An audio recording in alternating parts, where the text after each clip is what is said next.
मला जरा गायची सवय, जरा वारकरी अशी चांगली असली का मी गात असतो, वाजवणारे गाणारे. नाही तर अवघड चाली मीच म्हणत नाही, मग आपलं थोबड फुटतं नाही म्हणल्यावर बरं. आमच्या दिंडीमध्ये 2-3 जण काकडं म्हणते, त्यांनी काकडा सुरू केला की मी कपडे घेतो दुसऱ्या शेतात त्यांचं सुरू होतं लगे, अरे वडा जागे वारे आता, अरे मरण करा रे, म्हणलं गेलं गाड्या. स्वर गाया तो शिर गाया, ताल गाया तो बहाल गाया. म्हणजे स्वर गोड गाणारी माणसं लागतात, बरोबर आहे की नाही. मला फक्त बेसुरी चालत नाही साहेब. बेसुरी म्हणजे कोण? बेसुरी वारकरी नसतो.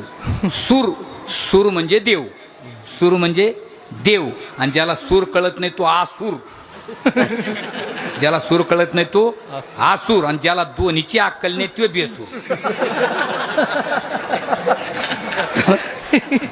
तुम्हाला बेसूर पाहायचा का? बेसूर कीर्तनाला नाही, भजनाला नाही. बेसूर कुठं लोक जेवायला बसले, हरे राम राम राम. त्याला मला तो पाय पडतो भाऊ, मौतीला बसल्यासारखा येऊ नको. तेव्हा काय राव मी भजन म्हणतो उठीतून. आणि महाराज असं प्रेमाने अन्नदान केलं लोकांनी, ते तिथं जाऊन म्हणतो रावणा रावणा, अरे का बसाना. रावणाचा आणि जेवणाचा कुठे संबंध आहे का महाराज?